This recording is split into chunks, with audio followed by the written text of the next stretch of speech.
there's a lot there to like. You know, I mean, he plays with a certain amount of confidence. He has gotten a lot better at getting rid of the ball. Certainly he wants to make a play. And I'll give you an example, like the 1/3 and 13 or 14 we converted, you know, he holds on to the ball and lets the receiver clear.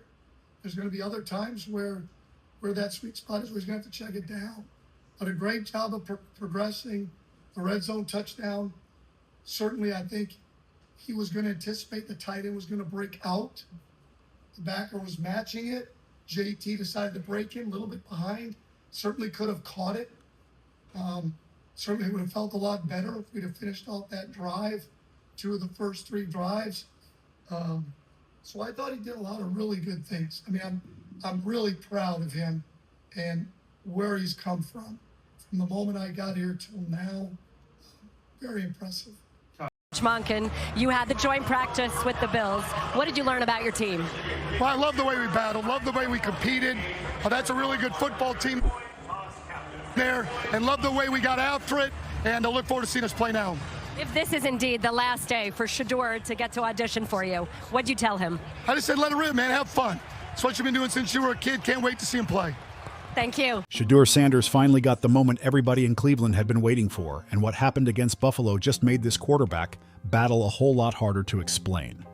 For weeks, every practice rep, every incompletion, every interception, every good throw, and every bad decision has been picked apart. But on Saturday, August 22nd, there was nowhere to hide behind practice reports anymore. Sanders was handed the start against the Buffalo Bills, and for the first time this preseason, Cleveland could watch him operate the offense from the opening snap with real pressure attached to every possession. And before Sanders could even settle into the game, Mother Nature threw another obstacle directly into the situation.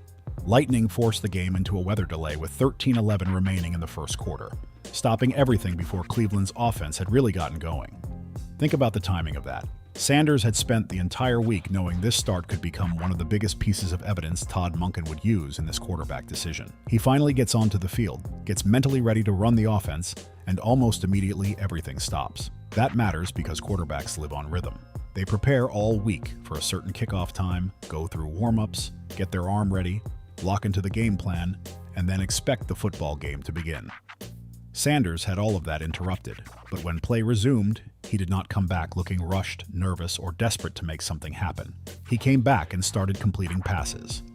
And that is where this story really starts. Sanders opened the game by moving the football efficiently and eventually leading Cleveland into the end zone. His first scoring drive ended with an 8-yard touchdown pass to Luke Floria. What do people not understand about the QB room and the QB battle this year? I think we all understand we work better together, you know, as one. There's different things, you know, we see, we help each other out and not be selfish. Everybody wants to be successful. Everybody has a goal. If I got information and I don't share, or if you have information you don't share, it's like, are you really a genuine person? I would say I don't think you've seen me with a free mind before. I think we got glimpses of it, but now that all the installs are in, now that everything that we understand in the lay of the land, understanding down and distance and all these different things, that's way more important. I'll say at the NFL level, I'm on the right path to getting back to where I really need to be. So bringing Cleveland even with Buffalo at 7. There was no long adjustment period. There was no stretch where the Browns had to protect him with 3 straight runs just to calm everything down.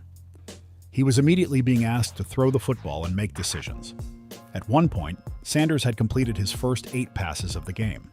That does not automatically mean he played a perfect half, because he did not. It does not mean Cleveland should announce anything based on one preseason appearance either. But it does matter when the entire argument surrounding Sanders has been about whether he can consistently operate an NFL offense when the pressure increases. Saturday gave Cleveland an actual look at that. Sanders finished his work completing 9 of 11 passes for 74 yards, 1 touchdown, and 1 interception. Those numbers are not something anybody needs to exaggerate. 74 yards is 74 yards. 1 touchdown does not suddenly erase every question Cleveland has spent months trying to answer, but the box score also does not explain the entire afternoon, because the important part was how Sanders looked getting there. He stepped into the pocket instead of constantly drifting backward. He took shorter throws when Buffalo gave them to him, but he also showed a willingness to let routes develop instead of immediately dumping the football off at the first sign of pressure. Most importantly, the offense did not look too fast for him. That is a huge part of this evaluation. Remember what Cleveland has been trying to figure out all summer. This was never supposed to be a competition where the winner was simply the quarterback with the prettiest completion percentage after practice. Todd Monken has talked about running the operation, understanding progressions, handling pressure, and making the offense function. Sanders has had good days. He has had mistakes. He has had stretches where people questioned whether he was moving quickly enough through everything Cleveland wanted from him. But Saturday was different because this time there was an opponent on the other side and a scoreboard above him. And there was another layer hanging over every snap. With an absolutely methodical drive. And I cannot stress how just he had the answer to every test. This is the touchdown here in the back of the end zone to Luke Flory. I'll let it play again. But just speaking about this drive, because I don't think I have a lot of clips from this drive. I have clips. Obviously, when we watch the copyright clips, I can't go full speed. So this is not copyright. So I can watch it. You can see it. Look at the patience. Look at shout out to offensive line. Hey, can we?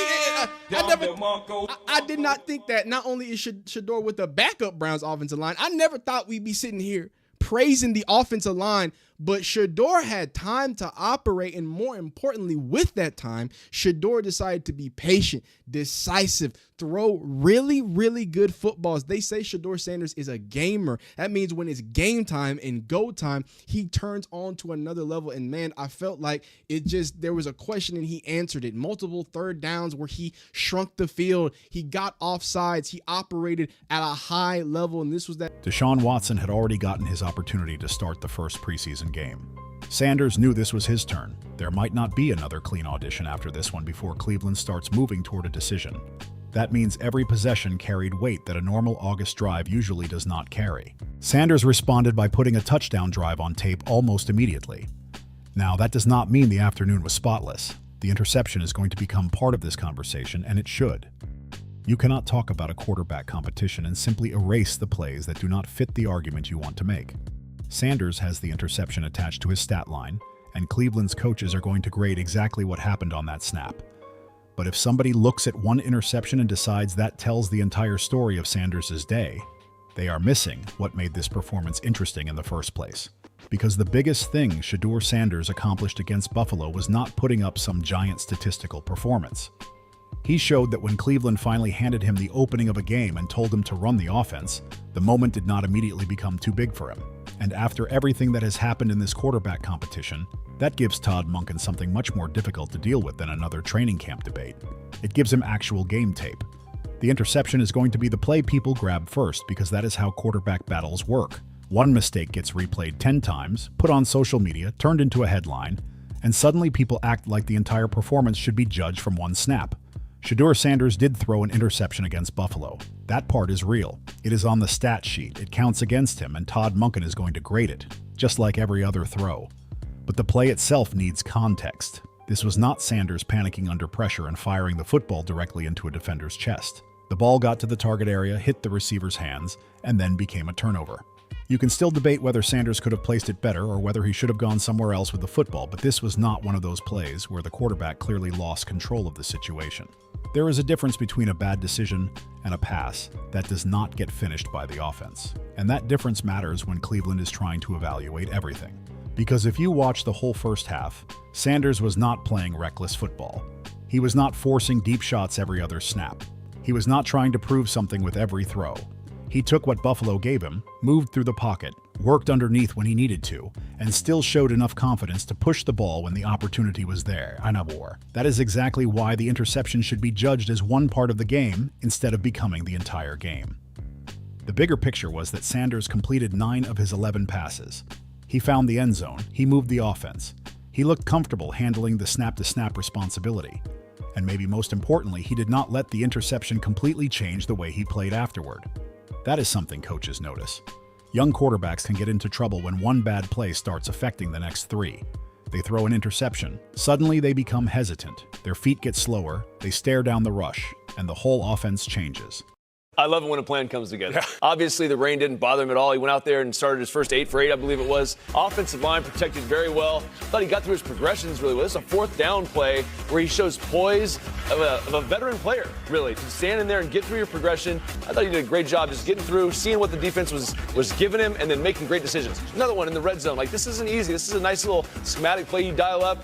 Wide open, you can say, but it's a great job getting there. I mean, a lot of quarterbacks panic, move out of the pocket, try and find something, but I thought he did a good job. Even moving forward again, this is what we saw last week, him moving forward in the pocket, even on a game that goes for a yard. Now, when he makes nice plays like this, you'll see the wristwatch fly up, Patrick, every once in a while. But you know what? That's good, man. He still has that energy, but he's playing poised. Brock, he's playing efficient football. I love what I see. He looks like a vet. And listen, if I'm Todd Monken, I've seen enough. Yeah. I'll just say it right here. I know who my starter is week 1 after that performance in the first half. Sanders did not appear to fall into that trap. The mistake happened, the game moved on, and he continued operating the offense. That is where this performance becomes more interesting than the raw numbers. Because Cleveland has spent the entire summer trying to answer a much larger question. Can Shedeur Sanders handle the full responsibility that comes with this job? Not just the clean throws, not just the highlights, not just the practices where everything goes right. Can he make a mistake, stay composed, and keep playing? Buffalo gave Cleveland a small answer to that question. And this is also where the comparison to Deshaun Watson starts becoming impossible to avoid. Watson had his own preseason start against Chicago. He completed more total yards than Sanders, and he did not throw an interception. If you are judging only by the cleanest stat line, Watson can make an argument. But quarterback competition is not supposed to be a spreadsheet contest. Coaches are watching how the offense looks, how aggressive the quarterback is willing to be, how quickly he processes the defense, and whether he creates any real pressure on the defense. That is where Sanders gave Cleveland something different. He was willing to stand in the pocket and let routes develop. He did not spend the entire game living on easy screens. He was not just trying to protect his completion percentage. There was more movement in the offense, more willingness to challenge coverage, and more of a sense that Sanders was actually trying to control the defense instead of simply reacting to it. That does not automatically make him better than Watson. It does not erase Watson's experience. And it does not mean Cleveland has to announce a winner after one Saturday in August, but it absolutely keeps the pressure on this decision. Because if the biggest criticism anyone can point to from Sanders' first start is one interception on a ball that reached the target's hands, then the Browns still have a real problem on their hands. The easy path would have been Sanders looking overwhelmed, making multiple bad decisions and giving the coaching staff a simple reason to move on. That did not happen. Instead, he gave them a mostly controlled first half with a touchdown, efficient passing, and enough poise to keep the conversation wide open. And when you put that next to everything Cleveland has already seen throughout camp, it becomes harder to dismiss Saturday as just another preseason appearance. The interception will be discussed, it should be discussed, but the bigger story is what happened around it. The biggest reason Shedeur Sanders' performance against Buffalo matters is not because of one touchdown or one clean stat line. Or the second year, man, what can you get done here? And what happens here is we got to get to this fourth down. We're not even on the right play. So what happens here, 5 seconds left on 4th and 2, Shedeur Sanders, he has to hike the ball, right? I'm going to go ahead and hike the ball here. Straight drop back again. Can I praise the offensive line? Straight drop back. They actually send 1, 2, 3, 4, 5. He stays patient, keeps his eyes downfield, does not drift in the pocket, stays strong in the pocket, even with all of this happening. No, I'm staying here. I like this pocket. I'm safe in this pocket. Keeps his eyes downfield. Moves over just a little bit. And throws a seed to the tight end streaking across the field on a 4th down. That's what you want to see. This is not just an NFL quarterback. I always thought Shedeur was an NFL quarterback. This is a starting level NFL quarterback working a pocket on 4th and 2 with backups all around. And I don't think looked more calm. Now, I don't think he's looked more put together on the NFL field. And he just puts a beautiful ball, outstretched hands. It is because this was finally a chance to see what his game looks like when the Browns let him handle a real start from the opening snap. Training camp can tell you plenty, but practice still comes with resets, controlled situations, rotating personnel and coaches standing close enough to correct things immediately. A game is different. The defense moves faster, the windows close quicker, and every bad read has a real consequence attached to it. That is why the little details from Saturday matter so much. Sanders did not spend the entire first half trying to escape the pocket and turn every play into backyard football. He He stayed inside the structure more often, stepped up when pressure started squeezing the edges, and showed that he was willing to trust what was developing in front of him. For a quarterback who has heard questions about holding the football and drifting too deep in the pocket, those are exactly the things Cleveland needed to see. And there were several moments where that showed up clearly. Instead of bailing out at the first sign of trouble, Sanders climbed forward and delivered from inside the pocket. That sounds simple, but it is a major part of NFL quarterback play. When tackles are pushing rushers around the edge, the quarterback cannot keep retreating backward and make their job impossible. He has to feel that pressure, step into the space created in front of him, and get the ball out. Sanders did that more than once against Buffalo. He also showed patience with his reads. There were snaps where he did not immediately lock onto the first option and fire the football. He let routes develop, looked through the defense, and waited for the window he wanted.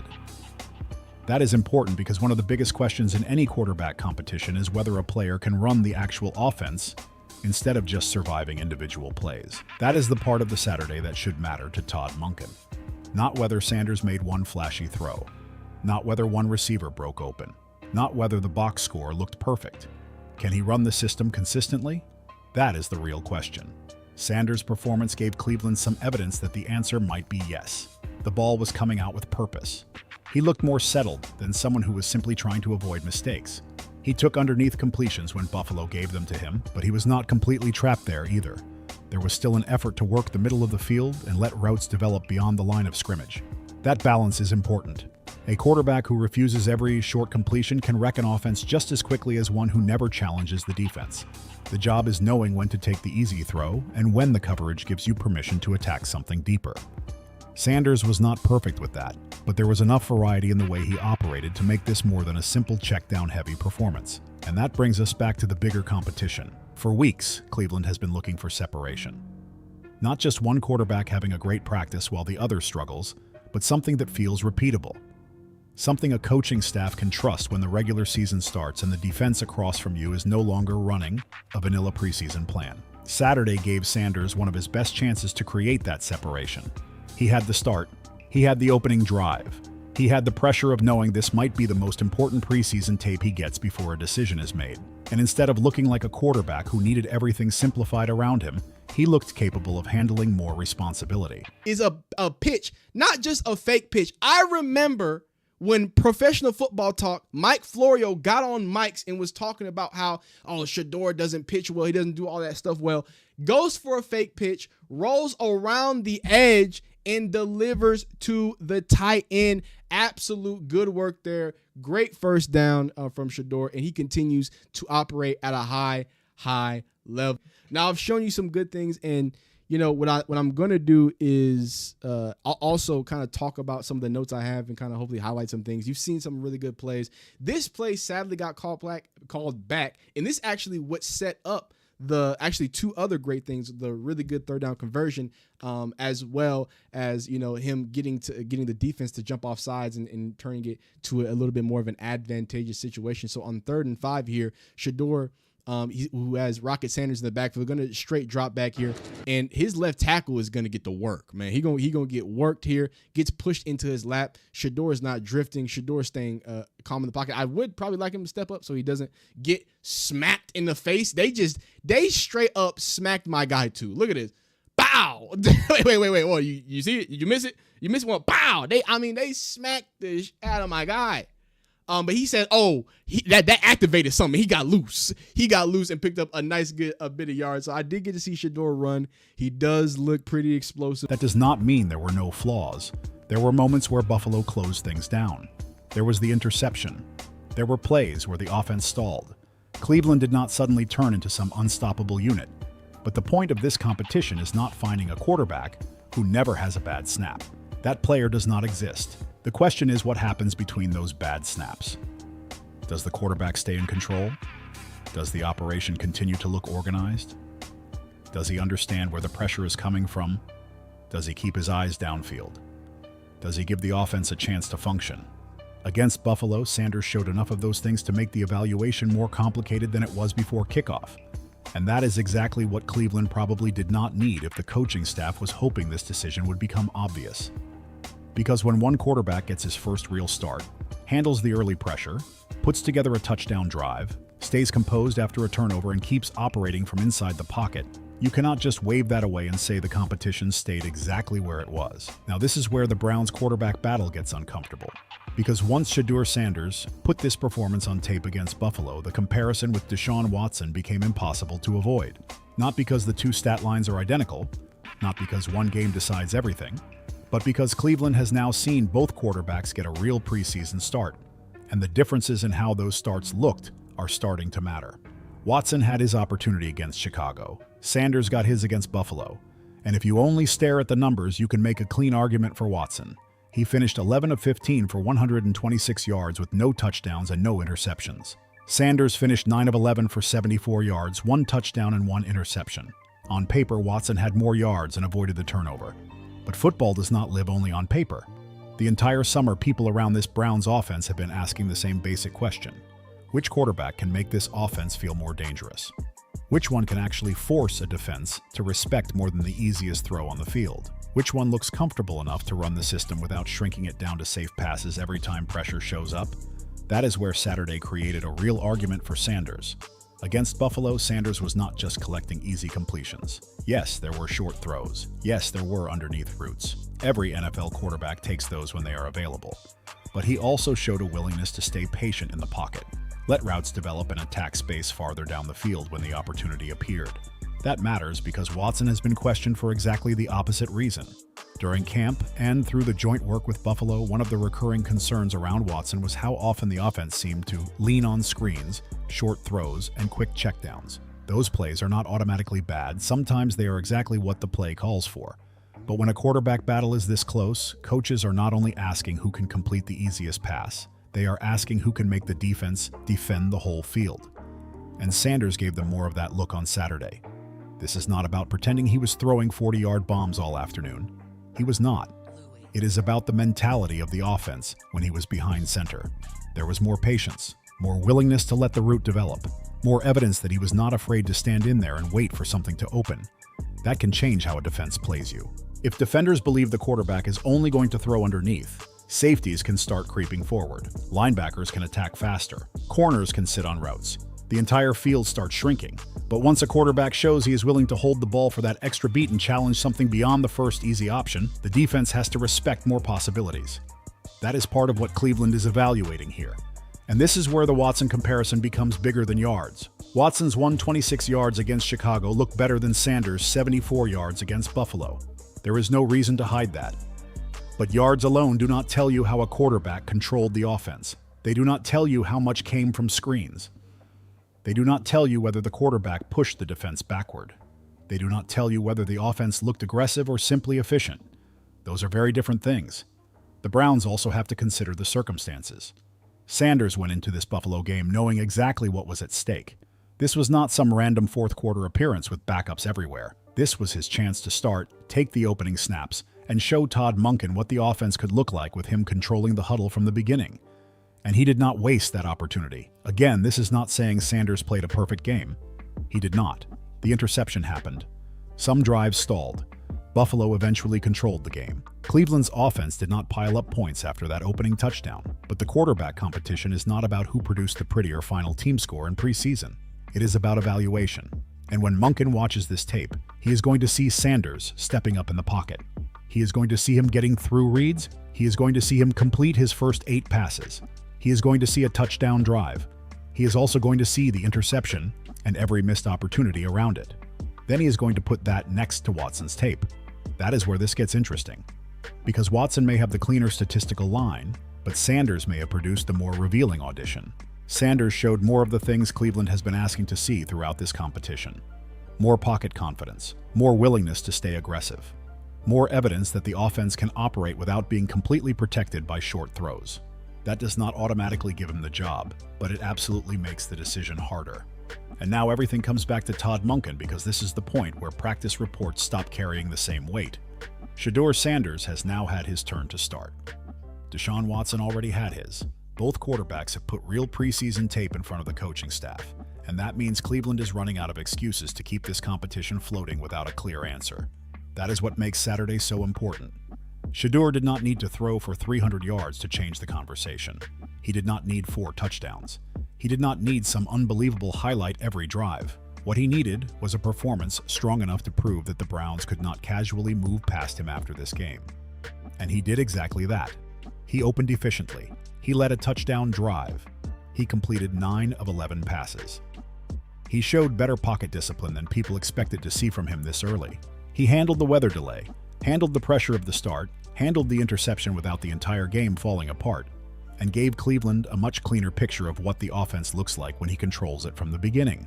That is the problem for Monken now, because if Sanders had come out nervous, missed easy throws, held the football forever, and looked overwhelmed by Buffalo, the decision would have become easier. Cleveland could simply say the young quarterback still needs more time, lean toward experience, and move forward. But that is not what happened. Instead, Sanders gave Monken a performance that keeps the door wide open. And remember how much attention has been placed on the little details throughout this competition. The Browns have not just been counting touchdowns in practice. They have talked about the operation, getting the play in, handling progressions, moving properly inside the pocket, and making the right decision when the first option is covered. Those are the exact areas where Saturday mattered. Sanders looked more comfortable running the offense than someone simply trying to survive a preseason audition. He was not perfect, but he looked like he belonged in this situation. That distinction is huge when the coaching staff is deciding who they trust when the games actually start counting. And this is where things could get messy in Cleveland, because there are two very different arguments sitting on Monken's desk now. One argument says Watson has more NFL experience, had the cleaner turnover line in his start, and has been through situations Sanders has never experienced at this level. The other argument says Sanders keeps showing enough every time the pressure increases that eventually the Browns have to stop treating him like the option that still has something to prove. That second argument got stronger against Buffalo. Not because one preseason half settles everything, but because this was supposed to be the kind of moment that exposed him if he was not ready. It did not. Instead, the game raised another uncomfortable question. What exactly would Sanders have needed to do for Cleveland to feel confident giving him the job? Would 9 completions on 11 attempts be enough? Would an opening drive touchdown be enough? Would looking controlled in the pocket be enough? Would showing he can recover from adversity be enough? At some point, the standard has to become clear. Because the longer this competition stays undecided, the more every single rep starts getting treated like evidence for one side or the other. One bad Watson throw becomes a crisis. One Sanders incompletion becomes a warning sign. That is what happens when a coaching staff leaves the door open this late. Saturday should move this process forward. Monken now has something much more valuable than another closed practice report. He has actual game film showing Sanders starting against another NFL defense and handling the responsibility without the offense falling apart. That does not force Cleveland to name him the starter, but it forces them to take the possibility seriously. And that may be the biggest thing Sanders accomplished against Buffalo. He made it harder for the Browns to choose someone else without explaining exactly why. Because now there is tape. Now there is a touchdown drive. Now there is evidence of him handling the pocket better. Now there is evidence of him operating the offense under real game pressure. And now there is no way Todd Monken can make this decision without knowing that every Browns fan is going to compare what he chooses against what they just watched. And that is where this quarterback battle stands after Buffalo. Shedeur Sanders did not need some perfect night to keep himself in this race. What he needed was a start that gave Todd Monken real evidence under game pressure, and that is exactly what Cleveland got. Now the Browns have to decide what matters most. Do they value the cleaner stat line? Do they value experience? Or do they put more weight on the quarterback who looked comfortable taking control of the offense, moved the football early, finished a touchdown drive, and showed he could handle the pressure that came with this opportunity? That is what makes the next decision so interesting, because after Saturday, this is no longer just about camp reports, practice rotations, or who got more first-team reps on a random afternoon. Both quarterbacks have now had their chance to start, and Shedeur Sanders made sure his tape cannot simply be pushed aside. The Browns can still choose whichever direction they believe gives them the best chance to win. But if they go away from Sanders, people are going to want to know exactly what separated the other option from what we just watched against Buffalo. So now I want to hear from you. After seeing Shedeur Sanders get his start against the Bills, did he do enough to move ahead in this quarterback competition, or do you still think Deshaun Watson should have the edge? Drop your answer in the comments and tell me the biggest reason behind your choice. If you enjoyed the breakdown, hit the like button, subscribe to the channel, and turn on notifications because this Browns quarterback decision is getting closer, and the next move could change everything.